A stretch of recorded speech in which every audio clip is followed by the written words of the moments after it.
மாலையிலும் துதிப்பே, மதியத்திலும் துதிப்பே, இரவினிலும் துதிப்பே. நன்றி நன்றி நன்றி நன்றி என்று நாள் முழுதும் துதிப்பே, நாதா உம்மை துதிப்பே. நன்றி நன்றி என்று நன்றி நன்றி என்று நாள் முழுதும் துதிப்பே, நாதா உம்மை துதிப்பே. வாழ்த்தும் போதும் துதிப்பேன், தாழ்ந்து போதும் துதிப்பேன், நெருக்கத்திலே துதிப்பேன், பிறர் வெறுக்கும் போதும் துதிப்பே. வாழும் போதும் துதிப்பேன், தாழும் போதும் துதிப்பேன், நெருக்கத்திலே துதிப்பேன், பிறர் வெறுக்கும் போது துதிப்பே. நன்றி நன்றி என்று நன்றி நன்றி என்று நாள் முழுதும் துதிப்பேன், நாதா உம்மை துதிப்பே. நன்றி நன்றி நாள் முழுதும் துதிப்பேன், நாதா உம்மை துதிப்பேன். ஆண்டவருடைய நாமத்தை நாம் மைப்படுத்த முடியாது. நம்ம எல்லாரும் சோத்திரம் பண்ணலாமா? நல்லவர், வல்லவர், அன்புள்ளவர், பரிசுத்தமானவர். ஹல்லேலூயா. தேவனை ஆராதிக்கிறோம், பிதாவை ஆராதிக்கிறோம். எல்லாரும் சோத்திரம் பண்ணலாம், துதிக்கலாம். கர்த்தர் நல்லவர், வல்லவர், அன்புள்ளவர், பரிசுத்தமானவர். ஹல்லேலூயா. ஆவியானவரே நன்றி, இரக்கமுள்ளவரே நன்றி, பரிசுத்தரே நன்றி, ஜீவனுள்ளவரே நன்றி, ஜீவாதிபதியே நன்றி, நியாயாதிபதியே நன்றி. ஹல்லேலூயா.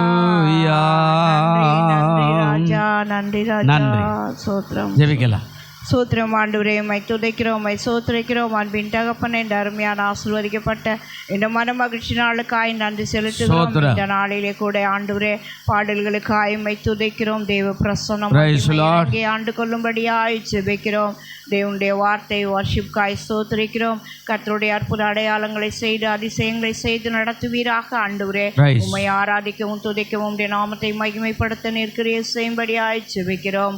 ஆண்டவரே அறிவிப்பின் பகுதி, காணிக்கையின் பகுதி, ஒவ்வொரு பகுதியும் அர்ப்பணித்து ஜெபிக்கிறோம். ஆண்டவரே பரிசுத்த ஆவியானவர் ஆண்டு கொண்டு ஆளுகை செய்யுங்க. தேவனுடைய நாமம் மட்டும் மகிமை பெற கிரியை செய்யுங்க. இயேசுவின் நாமத்தில் ஜெபிக்கிறோம் எங்கள் ஜீவனுள்ள பிதாவே, ஆமென். உட்காரு, பாடுவோம்.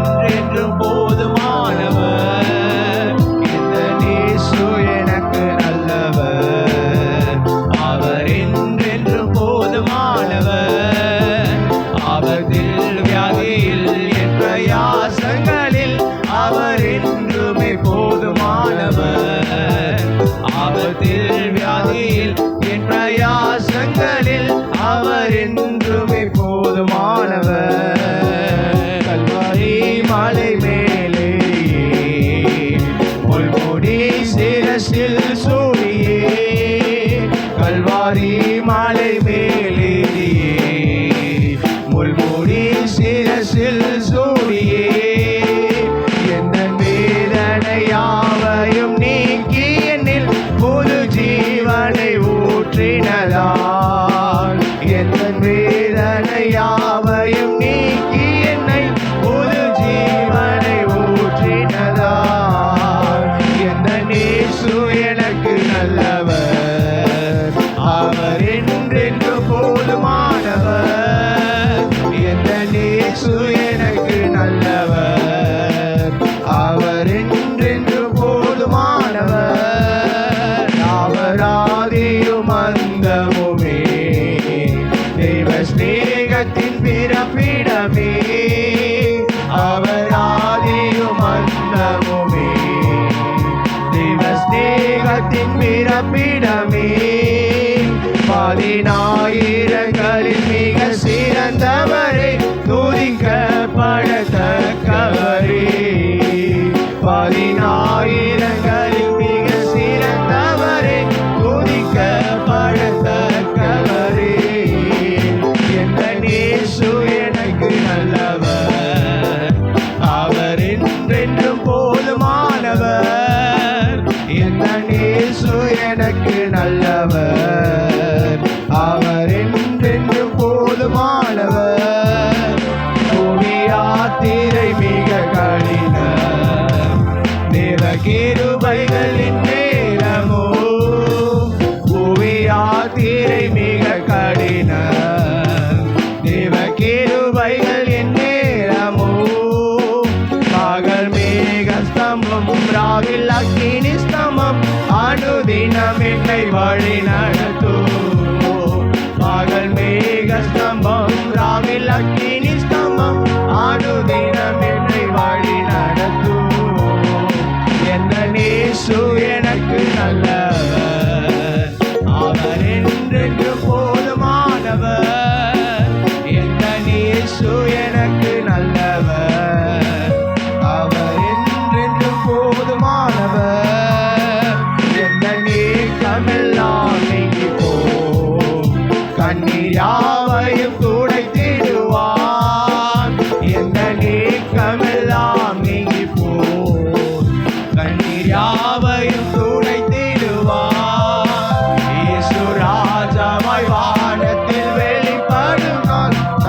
அல்லேலூயா.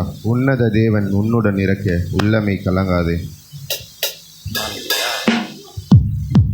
உன்னத தேவன் உன்னுடன் இருக்க உள்ளமை கலங்காதே.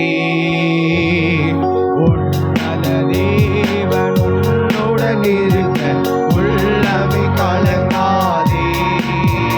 அவர் நல்லவரே என்றும் நல்லவரே, நன்மைகள் குறையாதே. அவர் வல்லவரே என்றும் நல்லவரே, நன்மைகள் குறையாதே. உன்னத தேவன் உன்னுடன் இருக்க உள்ளமே கலங்காதே. உன்னத தேவன் உன்னுடன் இருக்க உள்ளமே கலங்காதே. அந்நாளில் தம் பாதம் அமர்ந்த அந்நாளின் ஜெபம் கேட்டார். அந்நாளில் தம் பாதம் அமர்ந்து அந்நாளின் ஜெபம் கேட்டார். அநாதையாய் தவித்த அந்த ஆகாரின் துயர் துடைத்தார். அநாதையாய் தவித்த அந்த ஆகாரின் துயர் துடைத்தார். உன்னத தேவன் உன்னுடன் இருக்க உள்ளமை கலங்காதே. உன்னத தேவன் உன்னுடன் இருக்க உள்ளமை கலங்காதே. பாவத்தில் இருந்த உன்னை பரிசுத்தமாகியவர். பாவத்தில் இருந்த உன்னை பரிசுத்தமாகியவர். தாழ்மையில் கிடைந்த உன்னை தம் தயவால் தூக்கியவர். தாழ்மையில் கிடந்த உன்னை தாம் தயவால் தூக்கியவர். உன்னத தேவன் உன்னுடன் இருக்க உள்ளமை கலங்காதே.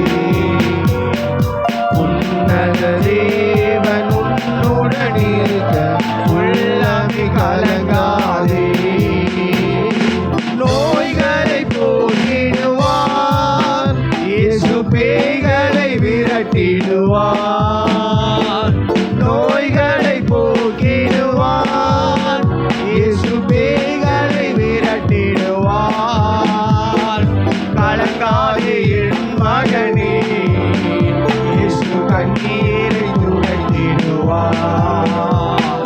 கலங்காதே என் மகனே, இயேசு கண்ணீரை துடைத்திடுவார்.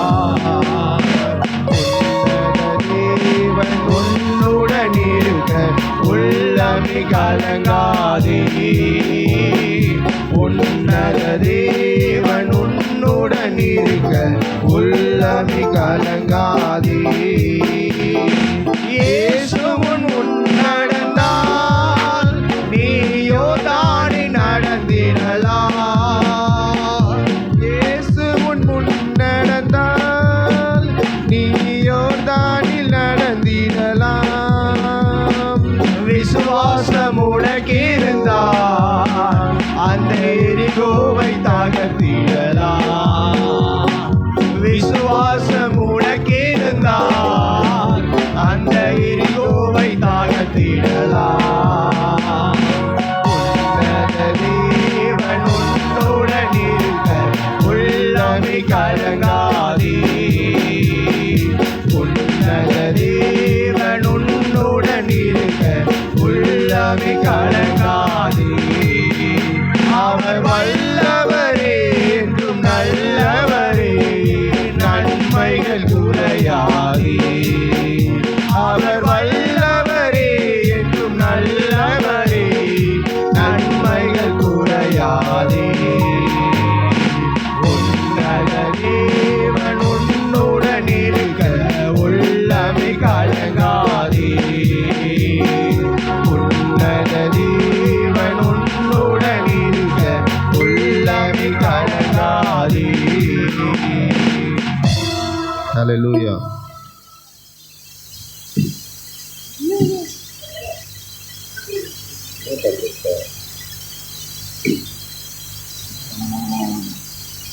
ஆனந்த கீதங்கள் என்னாலும் அந்த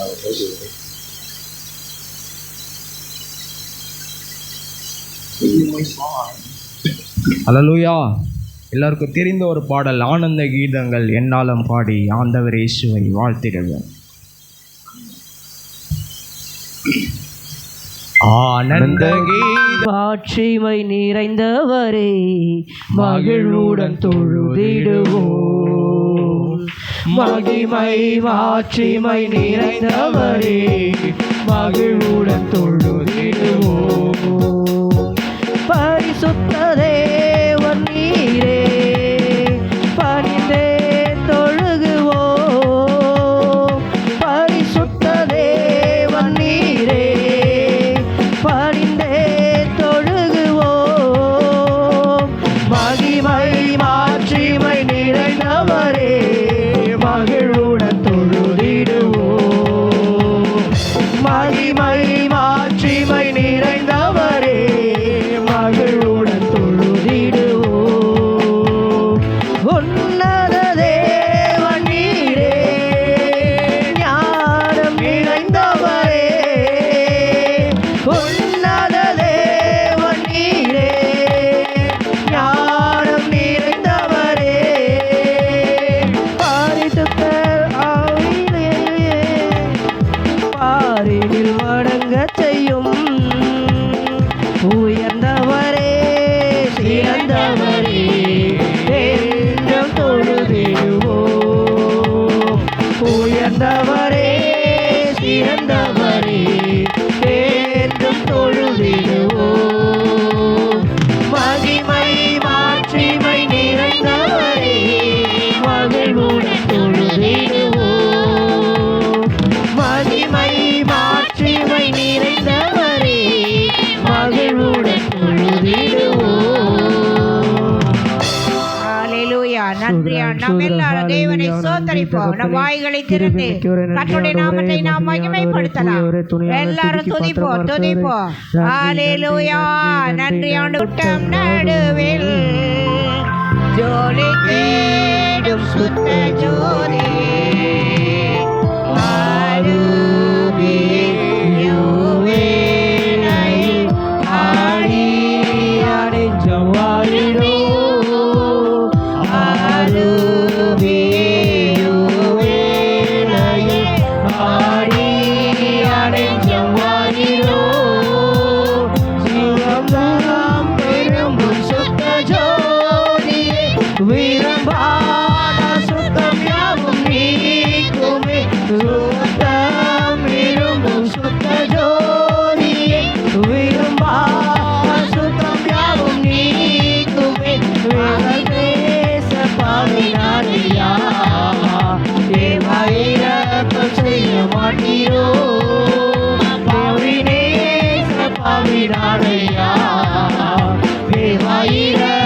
செய்ய மாட்டீரோ. பரிசுத்தர் கூட்டம் நடுவில் ஜோதி தீடும் சுத்த ஜோதியே ஆரோவேலையில் ஆடி அடைந்தம் வாரீரோ. ஆரோவேலையில் ஆடி அடைந்தம் வாரீரோ.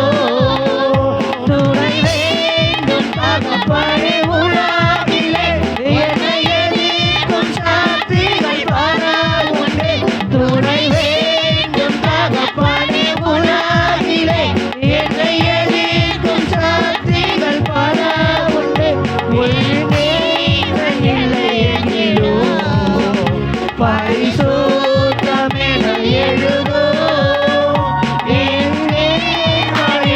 எங்கிலோ. பரிசுத்தம் என எழுதோ. பரிசுத்த கூட்டம் நடுவில் ஜோதி தீடும் சுத்த ஜோதியே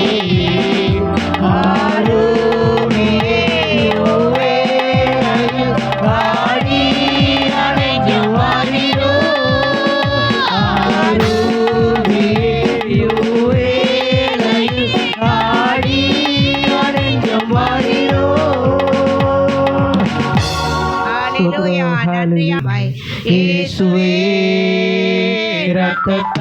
ரத்தத்தால் வல்லமை உண்டு உண்டு அற்புத வல்லமை காற்று கூட்டுகின்ற ரத்தத்தினால் பொழிந்திடும் வல்லமை உன்னதத்தின் வல்லமை ஆவியின் வல்லமை அக்கினியின் வல்லமை பொழிந்திடும் வல்லமை உன்னதத்தின் வல்லமை ஆவியின் வல்லமை அக்கினியின் வல்லமை அசைவாடும் ஆவியே தூய்மையே ஆவியே அசைவாடும் ஆவியே தூய்மையே ஆவியே இனவசைய உள்ளம் நிரம்ப இறங்கி வாழுமே இந்த இனவசைய உள்ளம் நிரம்ப இறங்கி வாழுமே இந்த இனவசைய உள்ளம் நிரம்ப இறங்கி வாழுமே இந்த இனவசைய உள்ளம் நிரம்ப இறங்கி வாழுமே இந்த இனவசைய உள்ளம் நிரம்ப இறங்கி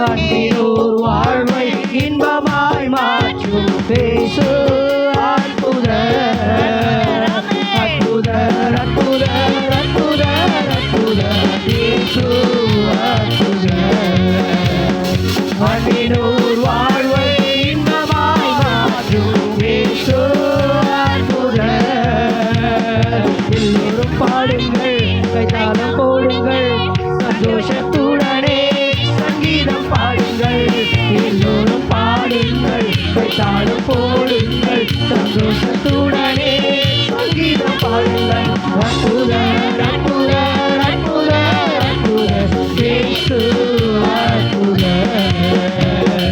அன்னையோர் வாழ்வை இன்பமாய் மாற்றும் இயேசு அற்புத அலைக்கடல் மேலே நடந்தவர் எங்கள் இயேசு அற்புத அகோர காற்றை அமைதிப்படுத்திய இயேசு அற்புத அலைக்கடல் மேலே நடந்தவர் எங்கள் இயேசு அற்புத அகோர காற்றை அமைதிப்படுத்திய இயேசு அற்புத சிலுவையிலே ஆண்டவர் மரித்தார் நாளிலே அறைந்த சிலுவையிலே ஆண்டவர் மரித்தார் நாளிலே ஆயிரம் நாள் உயிருடன் எழுந்த இயேசு அற்புத ஆயிரம் நாள் உயிருடன் எழுந்த இயேசு அற்புத பாடுங்கள் கைத்தாளம் போடுங்கள் சந்தோஷத்துடனே சங்கீதம் பாடுங்கள் எல்லோரும் பாடுங்கள் கைத்தாளம் போடுங்கள் சந்தோஷத்துடனே சங்கீதம் பாடுங்கள் அற்புத அற்புத அற்புத அற்புத இயேசு அற்புத அன்பினோர் வாழ்வை இன்பமாய் மாற்றும் இயேசு அற்புத. ஹல்லேலூயா. நன்றி சொல்லி துதிப்போம். தேவனுடைய நாமத்தை மகிமைப்படுத்தும். அடிந்திடாமல் நம்மை காத்ததாலே துதியுங்கள் அவர் கிருபை என்றும் உள்ளதே அவர் நல்லவர் என்றும் துதியுங்கள் அவர் கிருபை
கிருபை என்றும் உள்ளதே, அவர் கிருபை என்றும் உள்ளதே. அவரை போற்றி துதித்து பாடி அல்லேலூயா என்றார் பரிபூரண. அவரை போற்றி துதித்து பாடி அல்லேலூயா என்றார் பரிபூரண. நாமத்தை மகிமைப்படுத்தலாம். எல்லாரும் கரங்களை பலமாய் தட்டுவோமே. நிக்கிற எல்லாரும் ஷபராதா நிதான ரபபப எல்லாரும் சக்கா ராபி தி துனியான ரபலியான ரபலன. ஹalleluya ஹalleluya. வல்ல ஆண்டுகள் நன்மையினால் முடிசூண்டு வளம் பெருக தேசத்தின் மீது கண்களை வைத்து பாசமாய் நோக்கிடுவார். தேசத்தின் மீது கண்களை வைத்து பாசமாய் நோக்கிடுவார். கிருபை எம்மை சூழ்ந்து கொள்ளும் கிருபை கர்த்தரின் மகிழ்வோம் கண்டடைந்தோம் கிருபை கர்த்தரில் மகிழ்வோம் கண்டடைந்தோம் கிருபை. போகும்போது ஒருவேளை அந்த பிள்ளை பார்த்து ஒரு விஷ் பண்ணி அந்த பிள்ளை வாழ்த்திட்டு போங்க, ஒரு சிலுவை போட்டு போங்க. அந்த பிள்ளை வளர்ந்து அந்த குடும்பத்துக்கு சாட்சியாக இருக்கும். கர்த்தர் உங்களை ஆசீர்வதிப்பாராக. தேவனுடைய வார்த்தைக்கு நேராய் கடந்து போகலாம். ஆதியாகமும் ஆதியாகமும் 12ஆம் அதிகாரம் 2வது வசனத்தை மறுபடியும் வாசிக்கலாம். ஆதியாகமும் 12 2வது வசனம். இந்த மாத வாக்குத்தத்தத்தை என்ன சொல்கிறாருங்க? நான் உன்னை பெரிய ஜாதியாக்கி உன்னை ஆசீர்வதிப்பேன், உன்னுடைய பேரை நான் பெருமைப்படுத்துவேன், நீ ஆசீர்வாதமாய் இருப்பாய். ஆண்டவர் சொல்கிறார். ஆசீர்வாதம் பல காரியத்தை சொல்லிக்கொண்டே இருக்கு, எப்படியெல்லாம் ஆசீர்வதிப்பார். ஆனால் எல்லாவற்றுக்கும் நிபந்தனை இல்லாமல் எந்த இடத்துல ஆசீர்வாதம் இல்லை. எல்லாவற்றுக்கும் நிபந்தனை இல்லாமல் ஆசீர்வாதம் ஒரு நாளும் இல்லை. அது ரொம்ப ரொம்ப அவசியம். நிபந்தனை தான் உலகத்தில். வேலை செஞ்சனா சம்பளம், வேலை செஞ்சால் சம்பளம், வேலை செய்யலாம் சம்பளம் இல்லை. வியாபாரம் பண்ணுன்னா வருமானம். நல்ல கவனிங்க, இது எல்லாமே ஒரு நிபந்தனை. நிபந்தனை இல்லாமல் சும்மா அப்படியே மைக்கில் அப்படியே சொல்லிவிட்டு நீ ஆசீர்வாதமாக இருப்ப, பயப்படாத போ போ அப்படின்ட்டா எதுவுமே வராது. நிபந்தனை உண்டு. தேவன் சொல்லுகிறதை செய்யும்போது அது இல்லாத எதுவுமே நடக்கிறதில்லை. அதனால தான் ஆபிரகாமை கூப்பிட்டு ஒரு வார்த்தை சொன்னார். அந்த வார்த்தை அழகாக பேசுகிறேன். நான் உன்னை பெரிய ஜாதி ஆக்குவேன், அடுத்த காரியம் உன்னை ஆசீர்வதிக்கிறேன், அடுத்த காரியம் உன் பேரை பெருமைப்படுத்துவேன், அடுத்த 4வது நீ ஆசீர்வாத. இதுக்கு மேலே உள்ளதான் நிபந்தனை. 1வது வசனம் போட்டுப்பா. என்ன சொன்னாருங்க? 1வது வசனம் அழகாக சொன்னார். கர்த்தர் ஆபிரகாமை நோக்கி, இப்போ தியாகம் பண்ணணும், நீ உன் தேசத்தை விட்டுரு, உன் இனத்தை விட்டுரு, உன் தகப்பனுடைய வீட்டை விட்டுரு, புறப்படு, நான் காண்பிக்கிற தேசத்துக்கு வா. அவ்வளோதான் நிபந்தனை. நீ வந்தேன்னா நான் இப்படி எல்லாம் செய்வேன். தம்பி முன்னாடியா பாருங்கள், நீங்கள் வந்தேன்னா நான் என்னபடி ஆசீர்வதிப்பேன். நீ வரல அப்படின்னா என்னால் அதெல்லாம் ஒன்றும் பண்ண முடியும். கூப்பிட்டுட்டேன், கீழ்ப்படிஞ்சேன்னா நீ வந்தேன்னா ஆசீர்வாதம், நீ வரமாட்டேன் அப்படின்னா நான் ஒன்றும் பண்ண முடியாது. சொல்லிட்டேன் ஆசீர்வாதம். சில நேரத்தில் வேலை இருக்குது போடுவான். அந்த வேலைக்கு நம்ம நிபந்தனையோடு ஏற்றுக்கொண்டு போனோம்னா அந்த நிபந்தனை கட்டாயம் ஆசீர்வாதமாக இருக்கும். அந்த நிபந்தனைலாம் வரமாட்டேன் அப்படின்னா ஒன்றும் பண்ண முடியாது. அல்லேலூயா சொல்லுங்கள், அல்லேலூயா. அப்போது வேலை ரெடியாக இருக்குது, செய்யணுன்னு ஆசைப்பட்டா. ஆமாம், நிறையா வேலை. இப்போ பாருங்கள், நம்மெல்லாம் நிறையா வேலையை தமிழ்நாட்டில் செய்கிறதே இல்லாத ஆகிட்டு. இன்றைக்கி பாருங்கள், வடநாட்டிலேருந்து எல்லாரும் வந்துட்டான், எல்லா வேலையும் செய்கிறான். 3 வேளை சோறு போட்டால் போதுன்ற நிலைமையிலலாம் நிறைய ஆட்கள் இருக்கிறான். அப்போ நிபந்தனை என்பது ரொம்ப ரொம்ப அவசியம். அதை ஒன்றும் பண்ண முடியாது. அதனால தான் ஆண்டவர் ஆபிரகாமை சொல்கிறார், நீ ஆசீர்வாதமாக இருப்பப்பா, அப்போது நான் சொல்கிறதை செய் அப்படின்னா. இன்றைக்கு ஒரு பகுதியை நாம் பார்க்க போகிறோம். அந்த நிபந்தனையின் பேரிலே வருவோம். இன்றைக்கு ஒரு பகுதியை வாசிக்கிறோம். ஆகாய் தீர்க்க தரிசன புஸ்தகம் 2ஆம் அதிகாரம் 19வது வசனத்தை கொஞ்சம் வாசிக்கலாமே. ஆகாய் 2ஆம் அதிகாரம் 19வது வசனம் ஒரு ஆசீர்வாதத்தை சொல்லுகிறது பாருங்க. அதற்கு இயேசு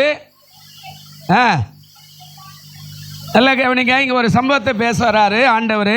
களஞ்சியத்தில் இன்னும் என்ன இருக்குதா? விதை தானியம் உண்டோ? அத்திமரமோ மாதுளஞ்செடியோ கனி கொடுக்கவில்லையே. இது சொல்றார், இன்று முதல் உங்களை நான் ஆசீர்வதிப்பேன் என்று கர்த்தர் சொல்லுகிறார். அப்படின்னா ஒரு ஆசீர்வாதத்துக்கு போகிறோம். என்ன நிபந்தனை அப்படின்னா, இது உள்ளே போனால் எனக்கே சில நேரத்தில் கொஞ்சம் அப்படியே நான் 11:30 மணிக்கு இங்கே தான் உக்காந்து தியானம் பண்ணுறேன். ஆனால் இது எப்படியோ மாறி அப்படியே கடந்து போயினே இருக்குது உள்ள. இது எதுக்காக இந்த சம்பவத்தை ஆண்டவர் சொன்னார்? மேலே சொல்கிறாரு, களஞ்சியத்தில் இன்னும் என்ன இருக்குதா? விதை தானியம். அப்போ உன் கையில் விதை இருக்குதே, உன் கையில் விதை இருக்குது. பணம் என்ற விதை இருக்கிறது, பொருள் என்ற விதை இருக்கிறது, அன்பு என்ற விதை இருக்கிறது, ஐக்கியம் என்ற விதை இருக்கிறது, அதாவது உழைப்பு என்ற விதை இருக்கிறது. எல்லாம் வச்சுக்கிறானா ஏன் ஆசீர்வாதம் இல்லை? அல்லேலூயா. இது கொஞ்சம் தியானம் பண்ணால் உள்ளே போனால் ஏகப்பட்ட சம்பவங்கள் வருது. எதுக்காக இதை சொல்கிறாரு அப்படின்னா, ஒரே ஒரு காரியம்தான். இதுக்கு நிபந்தனை என்ன தெரியுமா? நீங்கள் மனம் திரும்பினால் நான் இன்று முதல் உங்களை என்ன செய்வேன்? அதுதான் முடியுது. எங்கேயோ போகுது. இங்கே எடுத்தோம்னா 1 சாமுவேல் 1 ராஜாக்கள் தர்ம யாத்திரா வரைக்கும் அது அப்படியே போயினே இருக்குது. எங்கெல்லாம் மனம் திரும்பாதுகளோ அங்கெல்லாம் கர்த்தர் வானத்தை அடைச்சாரு. எங்கெல்லாம் மனம் திரும்பாதுகளோ அங்கெல்லாம் தேவன் நீர் ஊற்ற அடைச்சாரு. எங்கெல்லாம் மனம் திரும்பாதுகளோ அங்கெல்லாம் எல்லாத்தையும் அடைச்சி போட்டார் ஆண்டவர். இப்போ மனம் திரும்பினா நான் இதை செய்கிறேன் அப்படின்னார். அதுதான் இங்கே கட்டளை. 18வது வசனத்தை வாசிப்பு. ஆகாய் 2:18 சொல்றார், இப்போது இதற்கு முந்தின காலத்தில் நடந்ததை உங்கள் மனதில் சிந்தித்து பாருங்கள். ஏன் ஆசீர்வாதம் வரல? முந்தின காலத்துக்கு போ. ஏன் கீழ்ப்படியில? அந்த முந்தின காலத்தை அவர் சொல்றாரு, அந்த முந்தின காலத்துக்கு நீ போய் பாரு, நீ கீழ்ப்படியில, அதனால் ஆசீர்வாதம் அடைக்கப்பட்டு விட்டது. கீழே சொல்றார், நடந்ததை உங்கள் மனதில் சிந்தித்து பாருங்க. 9ஆம் மாதம் 24ஆம் தேதியாக இந்நாள் முதல் கர்த்தருடைய ஆலயத்தின் அஸ்திபாரம் போடப்பட்ட நாள் வரைக்கும் சென்ற காலத்தில் நடந்த உங்கள் மனதில் என்ன செய்யுங்க. இது இந்த 2 அதிகாரத்தை உள்ள போனோம்னா, இது ஏன் ஆண்டவர் ஆசீர்வாதத்தை கொடுக்கல அப்படின்னா, அதாவது ஆலயத்தை கட்டுவதை அசட்டை பண்ணினார்கள் அப்படின்னு வருது. இதுக்கு ஒரு காரியம். இதில் 1ஆம் அதிகாரம் 4வது வசனம் வாசி. ஆகாய் 1ஆம் அதிகாரம் 4வது வசனம் என்ன சொல்றாரு பாருங்க.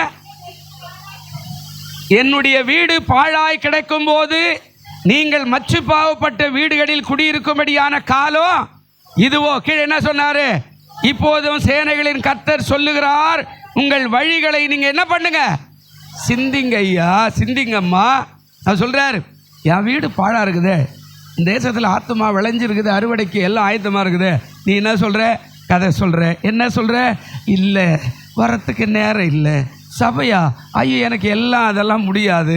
ஆத்துமா? அதெல்லாம் என்னால் செய்ய முடியாது. ஊழியமா? அதெல்லாம் என்னால் வர முடியாது. நீ என்னை அசட்டை பண்ணுற, என் சபையை அசட்டை. இது உள்ளே போனால் போய் நிற்குது. ஆலயத்தை கட்டல. அவங்க என்ன சொல்கிறாங்க? கர்த்தருடைய ஆலயத்தை கட்டுகிற சமயம் வரல, கர்த்தருடைய ஆலயத்தை கட்டுவதற்கான நேரம் வரல, கர்த்தருடைய ஆலயத்தை கட்டுவதற்கான எண்ணம் வரல, கர்த்தருடைய ஆலயத்தை கட்டுவதற்கான சூழ்நிலை இல்லை, மண் வளம் சரியில்லை, அந்த வளம் சரியில்லை, இந்த வளம். இஸ்ரவேல் ஜனங்கள் அசட்டை பண்ணினார்கள் என்று வேதம் சொல்லுகிறது. அதாங்க வேதனையாக சொல்கிறார். இந்த வீடு பாழாக இருக்குது ஐயா, ஆனால் நீ நல்ல மாடி வீட்டில் அழகாக ஜம்முன்னு குடியிருக்கிற காலத்தை நீ செய்கிறியே, அப்போ ஏன் ஆலயம் என்ன ஆகுறது? இன்றைக்கி நிறைய சிந்தித்து பாருங்கள். தேவனுடைய சமூகத்தில் ஆத்துமா விளைந்து இருக்கத்தான் இருக்கிற நிறைய ரகசிய கிறிஸ்தவர்கள் இருக்கிறாங்க. நீங்கள் நினைக்கிறீங்க வடநாட்டில் கூட ஒரு புரட்சி இருக்கிறது. இப்போது வடநாட்டில் அவ்வளோ நெருக்கம் இருந்தாலும் அங்கேயும் ஒரு எழுப்புதல் நடந்து கொண்டே தான் இருக்கிறது. ஆத்துமாக்கள் திரளாய் விளைகிறார்கள், ஆத்துமாக்கள் திரைகளாய் தேவனுடைய ஆலயத்துக்கு ஓடுகிறார்கள். அங்கே சூழ்நிலைகள் நிறைய நடக்கிறது. அப்போது நாம் என்ன பண்ணுறோம்? இப்பெல்லாம் எதுக்குப்பா இவர் வச்சாரு, இவர் காலையில் வச்சுருந்தா நல்லா இருக்கும்ல, இவர் என்ன சாயங்காலம் வச்சுட்டாரு. சரி காலையில் வச்சா நாம் என்ன சொல்லுவோம்? இவர் என்ன காலையில் வச்சுட்டாரு, சாயங்காலம் வச்சு தான் நான் வேலைக்கு போய் வந்துடுவில்லை. சரி சாயங்காலம் வச்சா இவர் என்ன பகலில் வச்சுருக்கலாம், வேலையெல்லாம் முடிச்சுட்டு ஓய்ந்திருக்கும் போது வரல. இது மாதிரியெல்லாம் நம்ம சொல்கிறோமே. அன்றைக்கு இஸ்ரவேல் ஜனங்க அதைத்தான் சொன்னாங்க. கர்த்தருடைய ஆலயத்தை கட்டுவதற்கான நாள் இல்லை, நேரம் இல்லை, இது சமயம் இல்லை. அசட்டையாய் பண்ணினதுனால வேதனைப்பட்டு ஆண்டவர் கஷ்டப்பட்டு இந்த வார்த்தையை சொல்றார். என்னுடைய வீடு பாழாக இருக்குது ஐயா, கொஞ்சம் அப்படியே டேர்ன் பண்ணி பாருங்க, நம்ம அதை விட்டுருவோம், நம்ம வீட்டுக்கு வருவோம். நம்ம வீடு எப்படி இருக்குது, நம்ம குடும்பம் எப்படி இருக்குது, நம்ம குடும்பம் என்னவா இருக்குது, தனி ஜபம் இருக்குதா, குடும்ப ஜபம் இருக்குதா, நம்ம வீடு எப்படி இருக்குது, நம்ம பிள்ளைங்க எப்படி இருக்கிறாங்க, பரிசுத்தமாக இருக்கிறாங்களா, உண்மையாக இருக்கிறாங்களா, ஒழுக்கமாக இருக்கிறாங்களா, வேதம் வாசிக்கிறாங்களா, ஆராதிக்கிறாங்களா, ஜெபிக்கிறார்களா, நம்ம வீடு எப்படி இருக்குது? அல்லேலூயா சொல்லுங்க, அல்லேலூயா. கேட்குறார், என் வீடு பாழாக இருக்குது, நான் உங்கள் வீட்டை என்னுடைய வீட்டை எல்லாம் நான் மாற்றிருக்கிறேன்.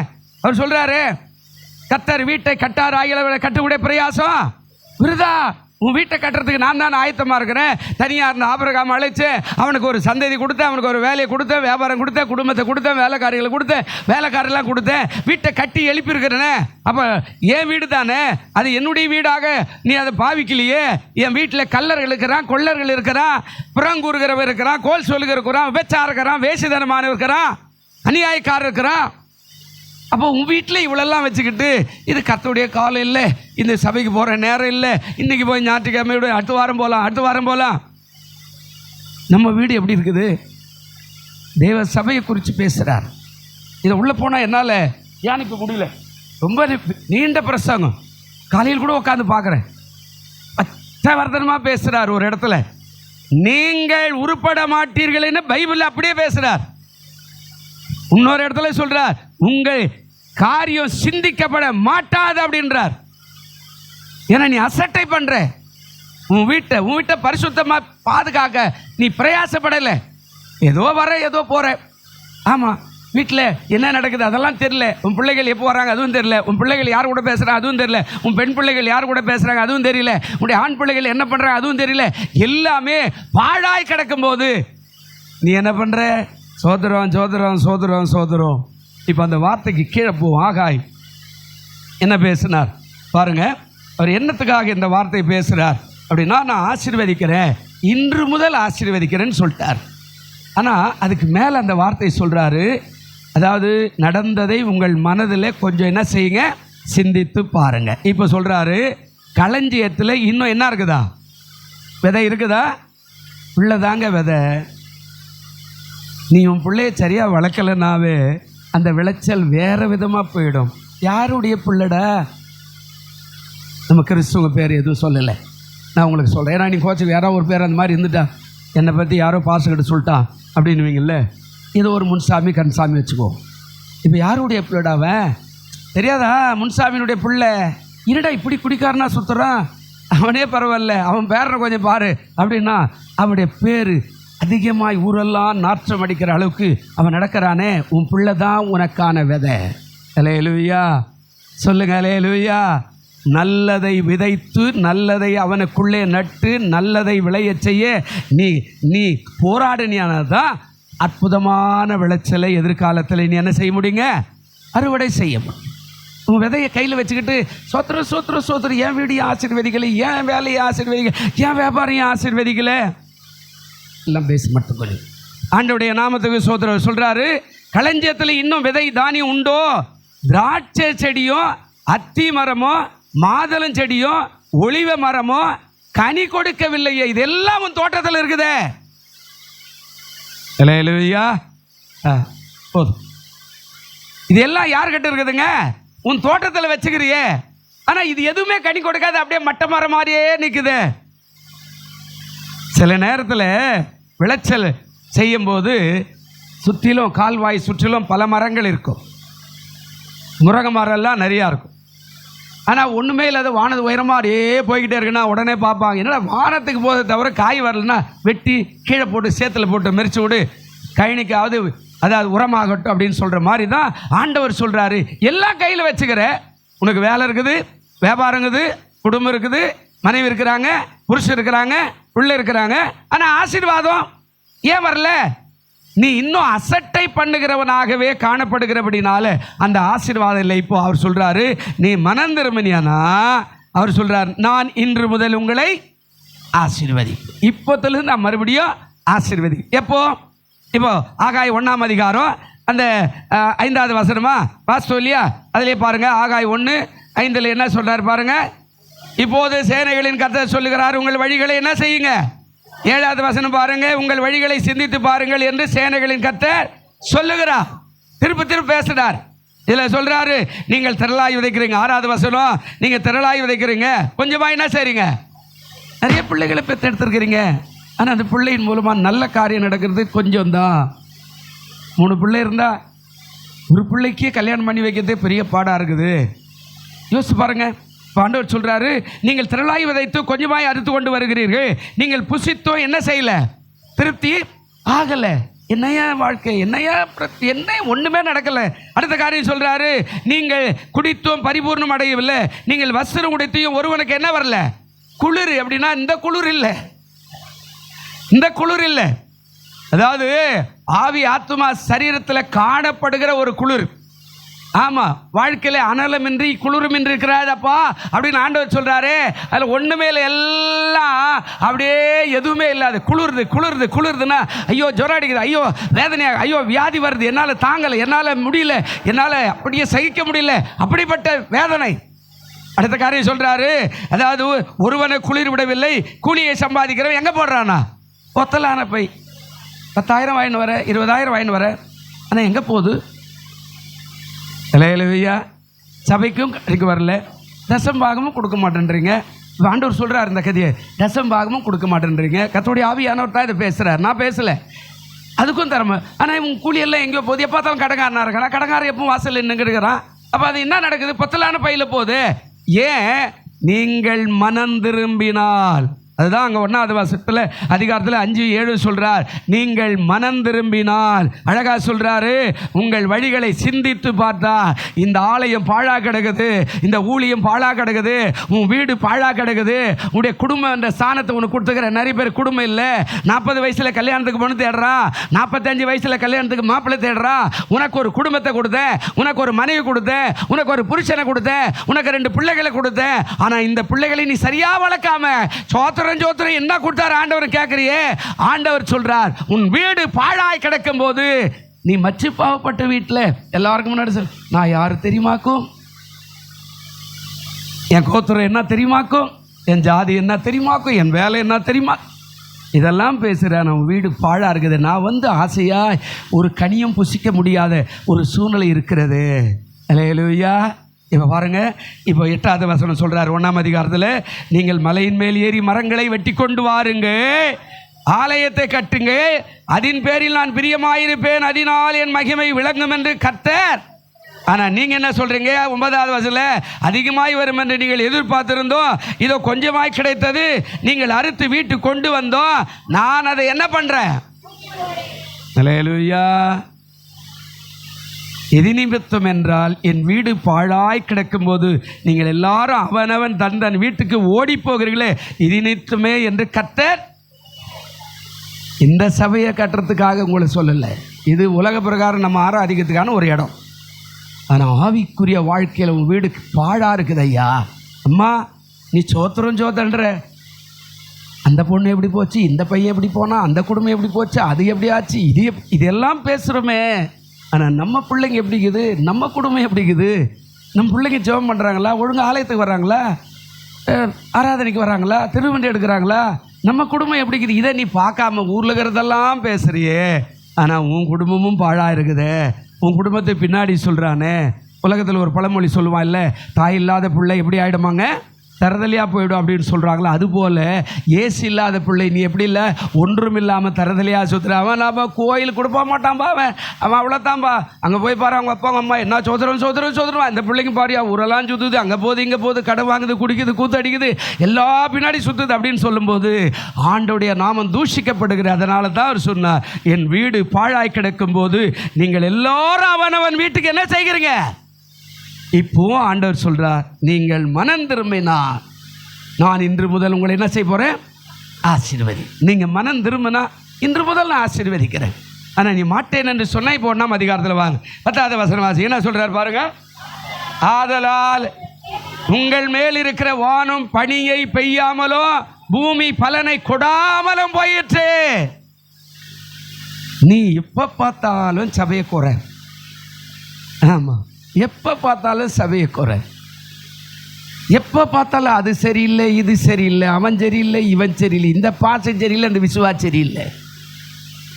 அது ஒரு விரல் அப்படி நீட்டுறோம், 2 விரல் மற்றவனை காட்டு, 3 விரல் நம்மளை தானே காட்டுது.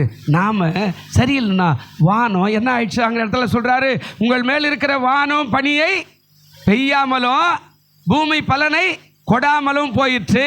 நான் நிலத்தின் மேலும் மலைகளின் மேலும் தானியத்தின் மேலும் புது திராட்சை ரசத்தின் மேலும் எண்ணெயின் மேலும் பூமியில் விளைகிற எல்லாவற்றின் மேலும் மனுஷரின் மேலும் மிருகத்தின் மேலும் கைப்பாடு அனைத்தின் மேலும் வறட்சியை நான் என்ன செய்கிறேன்? வாசித்த பயமா இருக்குது. 1 2 கூட எல்லாத்துலேயும் வறட்சி, எல்லாம் வறட்சி, எல்லாமே வறட்சி. சில நேரத்தில் டாக்டர்கிட்ட போனால் சொல்லுவார், என்னங்க உங்கள் உடம்பு இப்படி இருக்கு, ஒன்றும் தண்ணியே இல்லை, ரத்தம் இல்லை அப்படி சொல்கிறான். அப்போ எல்லாத்துலேயும் வறட்சி, கைப்பாடு அனைத்து மேலே வறட்சி. ஏன்? என் வீடு பிரியமானவர்களே, உலக பிரகாரமான உங்கள் வீடு ஆவிக்குரிய பிரகாரமாக உங்கள் ஆவிக்குரிய வீடு, அது மாத்திரமல்ல உலக பிரகாரமுடைய சபை என்ற வீடு எப்படி இருக்கிறது ஆராய்ந்து பாரு. இது எல்லாம் சரி பண்ணா இன்றைக்கே உன் இல்லத்திலிருந்து ஆசீர்வாதம் பிறக்கும். அல்லேலூயா. ஃபாதர் அழகா பண்ணார்ல, இன்று முதல் நான் உன்னை ஆசீர்வதிப்பேன், இல்லை இல்ல இன்று முதல் நான் உன்னை ஆசீர்வதிப்பேன், இல்லை இல்ல நன்மைகளால் நிரப்பிடுவேன். ரொம்ப சவுண்ட் வருதுற தம்பி, குறைச்சிக்க. கர்த்தருக்கு ஸ்தோத்திரம். நல்லா கவனிங்க. இன்று முதல் ஆசீர்வாதம். எப்போ? நீ மனம் திரும்பணும். சும்மா இவன் சரியில்லை, அவன் சரியில்லை, அவன் சரியில்லை, இவன் சரியில்லை, அப்படி சரியில்லை, அதெல்லாம் விட்டுரு. ஆண்டவருக்குள்ள மனம் திரும்பிப்பா. இன்னைக்கு எல்லா கையில் இருக்குது, உன் கையில் கொடுத்துட்டாரு. எல்லாம் உன் கையில் தான் இருக்குது. விதைய உன் கையில் தான் வச்சிருக்கிறேன்.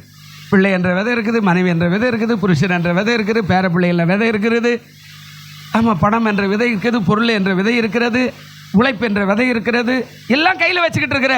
ஆனால் சோத்திரம் ஒன்றும் நடக்கலைன்னா இது எல்லாம் எங்கே வரும்? கர்த்தருடைய நாமத்தை மைப்படுத்தத்தக்கதாக நீ மனம் திரும்பி தேவனை திரும்பி பார்த்தேன்னா இந்த வறட்சி எல்லாம் நீக்கப்படும். கீழே வாசிங்க. இப்போ 12வது வசனம் வாசிங்க. 1வது அதிகாரம் 12 என்ன சொல்றார் பாருங்க. அப்போது செயல்தியேலின் குமாரனாகிய செருபாபேலோ யோசதாக்கின் குமாரனாகிய யோசுவா என்னும் பிரதான ஆசாரியனும் ஜனத்தில் மீதியான அனைவரும் தங்கள் தேவனாகிய கர்த்தருடைய சத்தத்துக்கும் தங்கள் தேவனாகிய கர்த்தர் அனுப்பின ஆகாய என்னும் தீர்க்கதரிசியுடைய வார்த்தைகளுக்கும் செவி கொடுத்தார்கள். ஜனங்கள் கர்த்தருக்கு முன்பாக என்ன பண்ணாங்க? என்னைக்கு நீ பயந்து ஐயோ நான் செய்யறது சரியில்லை, இன்னைக்கு ஞாயிற்றுக்கிழமை இல்லை, நான் என்ன பண்ணிக்கிட்டு இருக்கிறேன் வீட்டில், இன்னைக்கு ஞாயிற்றுக்கிழமை இல்லை, நானும் போகணும், மோசே கிட்ட கேட்குறான் பார்வோன்னு, ஆராதனை தானேப்பா, நீங்கள் வரைக்கும் போங்க. முதல் சொல்கிறான் நீங்கள் வரைக்கும் போயிட்டு வா, இல்லை நாங்கள் எல்லாம் போனோம். 2வது சொல்ல உன் மனைவியை கூட்டு போ, இல்லை நாங்கள் எல்லாரும் போனோம். 3வது சொல்கிறான் உன்னுடைய பிள்ளைகளை மட்டும் கூட்டு போ, இல்லை. 4வது கேட்குறான் என்னதான் பண்ணுவேன், நான் ஆடு மாடுகளோடு தான் போவேன். ஏன் தெரியுமா? எங்கள் ஆண்டவருக்கு வனாந்தத்தில் பண்டிகை கொண்டாடணும், பலியிடணும், இன்னது என்று எடுத்து நான் பலியிடுற பொருளை இங்கே வச்சுட்டு நான் போய் என்ன கல்லேற்ற பலியிடுவேன். அதனால் ஒரு குழம்பின், அதாவது ஒரு கன்றுக்குட்டியினுடைய குழம்பாகிலும் அந்த எகிப்தில் என்ன செய்யக்கூடாது, மரிப்பதில்லை என்று அவன் அத்தாட்சியாய் சொன்னான். அப்போ உனக்கு கொடுத்த 3 பிள்ளை, உனக்கு கொடுத்த 2 பிள்ளை, உனக்கு கொடுத்த 1 பிள்ளை, உன்னுடைய மனைவி, உன்னுடைய புருஷன் நரகத்துக்கு போகிறதுக்கு நீ எப்படி ஆயத்தமாக இருப்ப? அல்லேலூயா. மோசே சொன்னான் ஒரு கன்றுக்குட்டியின் குழம்பு கூட எகிப்தில் பாவத்தில் சாவக்கூடாதியா, அது வனாந்தரத்துக்கு எங்கள் தேவனை ஆராதிக்கணும், இன்னது பலியிடு நான் அங்கே எடுத்து நான் பலியிட போகிறேன் அப்படின்னு சொல்லி தான் பார்வோன்கிட்ட சண்டை போட்டு ஆண்டவர் 4வது முறை ஆண்டவர் அவன் அனுப்புகிற அளவுக்கு எல்லாத்தையும் வாங்கிட்டு போனானே. அப்போ உன் குடும்பம் எப்படி இருக்குது? இப்போ சொல்கிறாரு செவி கொடுத்தார்கள் ஜனங்கள் கர்த்தருக்கு முன்பாக என்ன பண்ணாங்க? மாற்றம் அவசியம். நம்ம வாழ்க்கையை விட்டுட்டு அடுத்தவனே குறை பேசினே இருக்கக்கூடாது. அடுத்த சபையே குறை நமக்கு அடுத்த சபை பற்றியோ அடுத்த ஊழியக்காரனை பற்றியோ அடுத்த விசுவாசி பற்றியோ நீ எதுவுமே குறையே பேசக்கூடாது. நமக்கு அந்த உத்தியோகம் இல்லை. நம்ம கொடுக்கப்பட்ட ஒரே ஒரு உத்தியோகம், நீங்கள் ஆசீர்வதிக்கப்பட்டவர்கள் என்று அறிந்து மற்றவர்களை என்ன செய்யுங்க. அல்லேலூயா. அடுத்த நாள் ஒரு கல்யாணம் நடந்துச்சு இல்லை, இப்போதாங்க போகணுமா? போனீங்களா? சாப்பிட்டீங்களா? நல்லா இருந்ததா? சரி, மாப்பிள்ளையும் பொண்ணு போய் யாருன்னா ஆசீர்வச்சிங்களா? மேடைக்கு போனீங்களா? விடுங்க, அவங்க அங்கே போகிறாங்க, 4 நாளைக்கு சபைக்கு வர போகிறாங்க அப்படின்னு நிறைய பேர் வீட்டுக்கு வந்து யாருன்னா இருக்கிறீங்களா? ஆசீர்வாதமே வராது நம்ம வாயில். விடு, இவருக்கு போய் அப்படி ஒரு பொண்ணு கட்டிடுச்சியா, இந்த பொண்ணுக்கு போய் இப்படி ஒரு மாப்பிள்ளை கட்டிச்சிட்டா, பாரியா. இந்த வேலை நமக்கு கிடையாது. நம்ம போய் மனதார, நீ ஒரு மோசையை போல, நீ ஒரு யோசேப்பு போல, அடுத்த காரியம் என்ன, நீ ஒரு மார்த்தாளை போல, ஒரு மரியாளை போல நீ எப்படி இருக்கணும்? ஆசீர்வாதமாய் 16 பெற்று. ஒரு பிள்ளை பெற்றுக்கிறதுக்கே வக்கீல், 16 பிள்ளை எப்படி பெற்றுக்கிறது? நம்மெல்லாம் உட்காராதீங்கோ, ஏந்துக்குங்கோ, டாக்டர் சொல்லிட்டாரு பெட்டு விட்டே இறங்கக்கூடாதுன்ட்டீங்க. எங்கள் பாட்டி கிட்டத்தட்ட 9 பிள்ளை பெற்று போச்சான். எங்கள் அம்மா 5, 6, 7 பிள்ளை பெற்று போட்டாங்க. 4 செத்து போய் 5 தாங்குதுன்னு நினைக்கிறேன். 5 பேர் தாங்கிறோம். ஆனால் இப்போ இருக்கிற அம்மா படுத்துக்குவோம் எழுந்துக்குவோம், ஐயோ சொல்லிட்டார். இதுவே ஒரு சாக்காயிடுச்சு. நான் உங்களுக்கு சொல்கிறேன், நல்லா நடந்து பாருங்கள், வேலை செய்ய பாருங்கள், ஆட்டோமேட்டிக்காக காலம் வரும்போது நல்ல சுகப்பிரசவமாகவே பிறந்துடும். அல்லேலூயா. ஆனால் நம்ம அப்படி இல்லை, இப்படியாக்கும் அது அப்படியே படுத்துக்குது. ஆண்டவர் சொல்கிறார், இங்கே என்ன சொல்கிறார்? கர்த்தருக்கு பயந்தார்கள். இன்றைக்கு மாறுங்க, இன்னைக்கே ஆசீர்வாதத்தை ஆண்டவர் ஆசீர்வாதம் எல்லாமே உன் கையில் தாங்குது. அப்படியே டேன் பண்ணால் போதும். ஒரே ராத்திரியில் யாக்கோபை தொட்டு அவனையும் அவன் சகோதரியும் ஒன்றிணைத்த கர்த்தர் உன் பிள்ளையை தொட்டு ஒரே ராத்திரியில் அவனை மாற்றுவதற்கு ஆண்டவரால் முடியும். அல்லேலூயா. உன் புருஷனை மாற்றுவதற்கு ஆண்டவரால் முடியும். அல்லேலூயா. உன் மனைவியை மாற்றுவதற்கு ஆண்டவரால் முடியும். அல்லேலூயா. ஆனால் நாம் என்ன இருக்கிறோம்? அது அப்படி சொல்லிட்டாங்க பாஸ்டர், இது இப்படி சொல்லிட்டாங்க. அதெல்லாம் விடுங்க, அதெல்லாம் ஒன்றுமே இல்லைங்க. அவர் எல்லாத்தையும் சொல்கிறார். ஆசீர்வாதம் இன்று முதல் நான் ஆசீர்வதிக்கிறேன்னா இதற்கு நிபந்தனையே என்ன தெரியுமா? சபையை அசட்டை பண்ணனார்கள், அதனால தான் விட்டுட்டேன். இப்போ எப்படி மனம் திரும்பணுன்றாரு? இந்த வசனம் அப்படியே இருக்கட்டும். இப்போ உள்ளே போய் வருவோம். செப்பனியா பக்கத்திலே இருக்குது பாருங்க. செப்பனியா தீர்க்க தரிசன புத்தகம் 2ஆம் அதிகாரம் 2வது வசனம் வாசிங்க. பக்கத்திலே இருக்குது பாருங்க. என்ன சொல்றார்? நீங்கள் எப்படி ஆராய்ஞ்சு பார்க்கணும்? என் பிரசங்கம் இது இல்லை, வேற விதமாக போயிடுச்சு. ஆவியானவர் வேற விதமாக கொண்டு வந்துட்டார். என்ன நான் எடுத்து வச்சது ராத்திரி எல்லாம் சும்மா அப்படியே தான் இருக்குது. ஆண்டவர் சொல்றாரு, நீங்கள் உங்களை எப்படி பண்ணணுங்க? உயிர்த்து ஆராய்ந்து சோதியுங்கள். எப்படி சொல்றாருங்க? உயிர்த்துனா என்னதுங்க? அப்படியே தூங்கி எழுந்து அப்படியே உயிர்த்து அதெல்லாம் இல்லைங்க.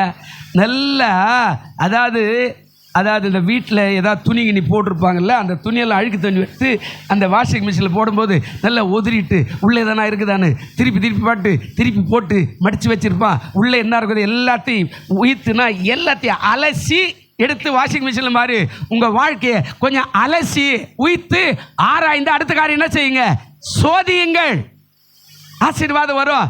நாம் அதெல்லாம் சொல்லலை, மற்றவங்களை பேசியே பழகிட்டோம். நாம் அது சரியாக்கும் இது சரியாக்கும். நம்மளை பார்த்து அப்படியே அக்கா சொல்லுவோம், உங்களே இல்லை, அண்ணா சொல்லுவோம், உங்களே இல்லை, நான் அப்படிப்பட்டவனாக்கும், என்னை பார்த்தா அப்படியா தெரியுது. போன ஒன்று எல்லா கதையும் பேசுகிறோம். அப்படி தானேங்க? வெளுத்து கட்டுறோம். அவன் ஆதி அந்த என்ன பண்ண ஏது பண்ண எல்லாம் கிளியரிங் பண்ணுறோம். நாம் அதல்ல, இங்கே உயிர்த்து ஆராயுங்க.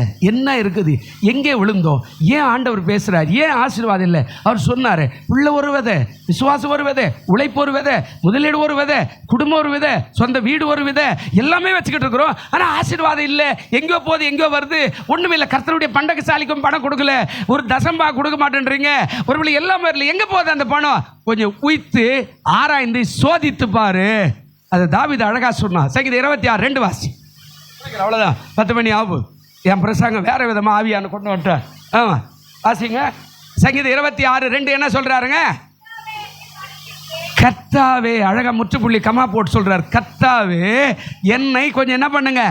பரீட்சித்து. ஒரு காரியம் மறுபடியும் ஒரு கமா போடுறார், பரீட்சித்து என்னை சோதித்து. 3வது பாருங்க, மேலே முற்றுப்புள்ளியும் கீழே ஒரு கமா போட்டு சொல்றாரு, என்னை சோதித்து பாரும். அடுத்த காரியம் என்ன சொல்றார்? என்னுடைய உள்ளிந்திரியங்கள், அப்படின்னா என்னுடைய உள்ளத்தில் இருக்கிற அந்த எண்ணத்தை, அதாவது உள்ளிந்திரியங்களையும் என் இருதயத்தை என்ன செய்யுங்க? புடமிட்டு பார். என்ன அழகான தன்னைத்தானே சொல்லுவாங்கல்ல. ஆமாம், தனக்குத்தானே அவர் ஒரு வீடியோ போட்டாருங்க. ஆமாம், அவரே முந்தி போட்டாருங்க அப்படின்ற மாதிரி அவர் சொல்கிறார். என்ன கொஞ்சம் பரீட்சி பாருங்க. நான் நல்லா இருக்கிறேன்னா, நான் உமக்கு பிரியமாக இருக்கிறேன்னா, நான் உமக்கு உண்மையாக இருக்கிறேன்னா, நான் என்னுடைய குடும்பம் உனக்கு பரிசுத்தமாக இருக்குதா, என் வாழ்க்கை சரியாக இருக்குதா? அவர் சொல்கிறாரு, பரீட்சித்து என்னை கொஞ்சம் என்ன பண்ணுங்க? சோதித்து பாருங்க. எங்கே பார்க்க சொல்கிறாரு? என் உள்ளிந்திரியங்கள் என் இருதயத்தை என்ன பண்ணுங்க? கொஞ்சம் புடமிடும். இந்த உள்ளம், இந்த நீங்கள் கறிக்கடைக்கு போனீங்கன்னா என்னைக்காவது அதாவது ஆட்டுக்கறி வாங்குறீங்கள, இல்லை மாட்டுக்கறி வாங்குறீங்க, ஆட்டுக்கறி வாங்குறீங்க, அப்போது அதனுடைய அந்த பால் கொடுக்குற மடியை நீங்கள் கொஞ்சம் வாங்கி அதை அறுக்கும் போது பார்த்தீங்கன்னா சும்மா லைட்டாக அப்படி கீழே போட்டான்னா குட்டி குட்டி குட்டி குட்டி குட்டி குட்டி குட்டி குட்டி குட்டிட்டு சின்ன சின்ன சின்ன சின்ன பை மாதிரி இருக்கு, எல்லாத்துலேருந்து பால் வரும். இவ்வளோ பெருசாக இருக்குதுன்னா நம்ம மாதுளம்பழம் எப்படி இருக்குதோ அது மாதிரி முட்டை கட்டுன்னு எல்லாத்துலேயும் பால், அதில் ஒரு சின்ன சின்ன ஓட்டை இருக்கு, அந்த ஓட்டையெல்லாம் சேர்ந்து தான் அங்கே கீழே வந்து நிற்கும். இப்போ நம்ம இருதயம் அது போல தான் இருக்குதான். அதனால தான் சொல்கிறாரு, என்னை சோதித்து பாரோ, என் உள்ளிந்திரியங்கள்லாம் நம்முடைய இருதயத்தினுடைய உள்ளிந்திரியங்கள், உள்ளே இருக்கிற ஆழத்தில் இருக்கிற, மேலே சொல்லுவோம் சோத்திரம் சோத்திரம், நான் ஆண்டவருக்கு எவ்வளோ உண்மையாக இருக்கிறது தெரியுமா, உள்ளே சொல்லிக்கிட்டே இருக்கோம். மகளே, அங்கே கல்யாணத்துக்கு நேரம் ஆயிடுச்சு, இந்த ஆள் இப்படி தான் பேசின்னு இருப்பான், நீ சீக்கிரம் ஏந்துக்கோ போயிடு, நீ போ உள்ளத்தில் ஒரு கதை சொல்லின்னு இருக்கோம். மேலே சோத்திரம் சோத்திரம் சோத்திரம் சோத்திரம், ஆண்டவரே சோத்திரம் இப்படி. ஆனால் உள்ளத்தில் எப்போ முடிக்க மாட்டேன்றான் இந்த ஆள், 10 மணி ஆயிடுச்சே. இல்லையா, உள்ளிந்திரியங்கள் உள்ளே. நீங்கள் இந்த கோழி இறக்கும்போது பெட்டை கோழி அறுத்து பார்த்தீங்கன்னா இவ்வளோ பெரிய முட்டை பெருசாக போடுதுன்னா அதுக்கு பின்னாடி பார்த்தீங்கன்னா ஒரு 10 முட்டை லைனாக சின்ன சின்ன சின்ன சின்ன சின்ன நீட்டாக இருக்கும். ஏன்னா அது உற்பத்தி ஆகி வந்துகிட்டே இருக்கும். உற்பத்தி ஆகி ஒவ்வொரு நாளும் அது 26 நாள் கிட்டத்தட்ட அது அப்படியே வச்சுக்கிட்டே இருக்கும். அது அப்படியே ஒன்று ஒன்றா அது அப்படியே கிட்ட வளர்ந்து ஈஸியாக முட்டை போடுற இடத்துக்குலாம் பெருசாக வரும். அதுக்கு பார்த்தீங்கன்னா சின்ன. அப்போது பால் மடியில் எப்படி இருக்குமோ அது மாதிரி இதில் பல அறைகள், பல காரியங்கள், பல விதமான ரகசிய காரியங்கள் எல்லாம் உள்ளே இருக்குது. அதனால தான் தாவீது கேட்டால், என் உள்ளிந்திரியங்களையும் என் இருதயத்தையும் என்ன செய்யும், கொஞ்சம் குடமிடு. அப்படின்னா என்ன அர்த்தம் அப்படின்னா, கொஞ்சம் உள்ளே விட்டு அலசுங்க ஆண்டவரே, எங்கேயாவது இருந்தால் அந்த அழுக்கு வெளியில் வரும். அம்மாமாரு கேட்குறேன், மீன் வெட்டி அழைக்கும் போது என்ன பண்ணுறீங்க? அப்படியே மாட்டோம் சார் சார்ன்னு அப்படின்ட்டு வெட்டிட்டு போட்டு அப்படியே அலசி அப்படி தூக்கி போட்டுறீங்களா? அப்படியா? உள்ள விரலெல்லாம் விட்டு சாணிக்குதா, அதுக்குதா, இதுக்குதா எல்லாத்தையும் விட்டு மறுபடியும் அலசி அத்தை ஊற்றிட்டு இன்னொரு தெருவில் போட்டு அலசி நல்லா இருக்கும் போதுன்னு தானே போடுறீங்க. அப்படி தானே போடுறீங்க? மீன் குழம்பு அப்படி தானேம்மா? இல்லை, ஏதாவது ஒன்று சொல்லுங்கள். மீன் குழம்பு அப்படி தானே? ஏன்னா எனக்கு மீன் குழம்பு வைக்க தெரியாதுல்ல. மீன் குழம்பு அப்படி தானே? அப்போ அலசினா ஆண்டவர்கிட்ட கேட்குறான் தாவீது, அலசி பாருங்க, பாவம் இருந்தால் எடுத்து போடுங்க. அதான் இப்போ ஆகாய்க்கு வருவோம், முடிச்சிடலாம் பாருங்க. இப்போ சொல்கிறாரு, அப்போது அந்த வார்த்தை சொல்கிறாரு 13, அப்போது கர்த்தருடைய தூதனாக ஆகாய் கர்த்தர் தூது அனுப்பிய வார்த்தையின்படி ஜனங்களை நோக்கி, நான் உங்களோடு இருக்கிறேன் என்று சேனைகளின் கர்த்தர் சொல்லுகிறார். இப்போ இவன் மனம் மாறின உடனே கீழே வந்துட்டார், மனம் இறங்கிட்டார். பிரியமானவர்களே, ஆசீர்வாதம் வேணுமா? ஒரே ஒரு வார்த்தை தான், நிபந்தனை. மனம் திரும்புங்கள், உயிர்த்து மனம் திரும்புங்கள். 2025 வரைக்கும் எப்படின்னா போட்டோம், 2025 வரைக்கும் சாபமாகவே இருந்துட்டோம், 2025 வரையில் ஏதோ ஒன்று நடக்காமலே கூட போட்டோம், ஏதோ ஒன்று அதாவது பலி செலுத்துகிற மாதிரி ஏதோ ஒன்று நடந்து, மரணம் ஏதோ ஒன்று நடந்து போட்டோம். ஆனால் 2026 நீ ஆசீர்வாதமாக இருக்கனா, நீ உன்னை ஆராய்ந்து பார்த்தேனா கர்த்தர் இறங்கி உன் அண்டை வர ஆயத்தமாக இருக்கிறார். அல்லேலூயா. இந்த அதிகாரம் உள்ள நீ உள்ளே போய் வாசிங்கன்னா நிறைய காரியம் இருக்கும். அதில் ஒரு வார்த்தை சொல்கிறாரு, வெள்ளியும் என்னுடையது, பொன்னும் என்னுடையது. அதாவது 2ஆம் அதிகாரத்தில் வராரு, அதாவது வெள்ளியும் என்னுடையது, பொன்னும் என்னுடையது.